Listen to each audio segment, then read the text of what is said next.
This tutorial is going to cover credit assessment using industry and trade credit reports. Learning objectives today. First of all, more data doesn't necessarily mean better insight. You have to really assess what the data is telling you, where it's from, and how current it is. This tutorial is intended to help you experience live credit assessment by actually looking at credit reports that we've taken as samples and showing how you should really look at certain fields and interpret them and assess if there are what I would refer to as red flags, things that you need to look into in a little more depth. We'll also help you validate the credibility of the information that you see in the credit reports. Again, it does that by, where is the information coming from, and how many reports are you really evaluating. So hopefully, when we're done, you'll have some tools that you can use to do kind of what we would refer to as hassle-free credit assessments. The information that these reports bring to you really does have true value and can make the credit evaluation process a lot faster.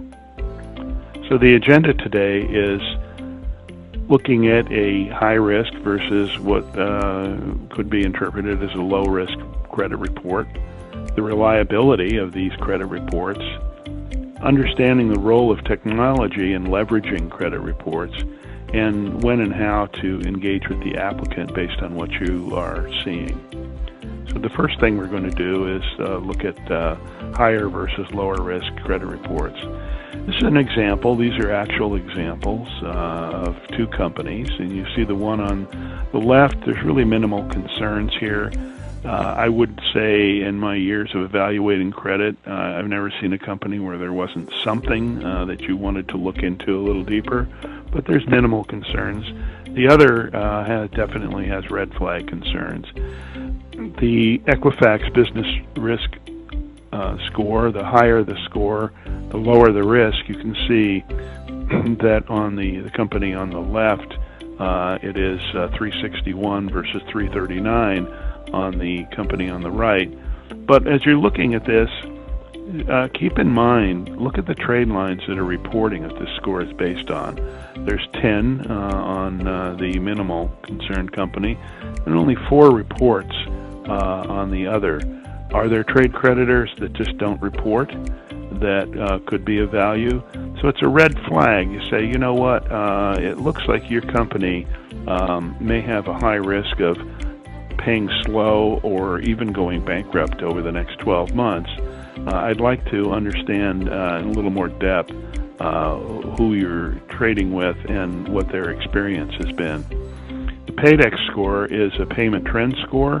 You can see 80 out of 100. That's a pretty good score for the company on the left.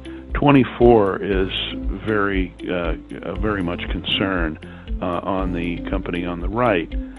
There are 21 companies that reported that. The total owed by those companies to those companies is about $327,000. But you see the highest credit there is $200,000 that anyone has ever extended them that's being reported. But the percent past due 30 days is 82%. Not a good sign. On the company with minimal concerns, you can see pretty good Paydex score. There's a lot of trade lines. 179 companies reported. The total owed is significantly higher than the other company, and the highest credit is significantly higher as well, which would show you that there's a lot of trading partners, there's a lot of credit being issued, and the payments are pretty good. Percent past 30 days is only 2%. Then you look at the company on the left, just some other interesting information.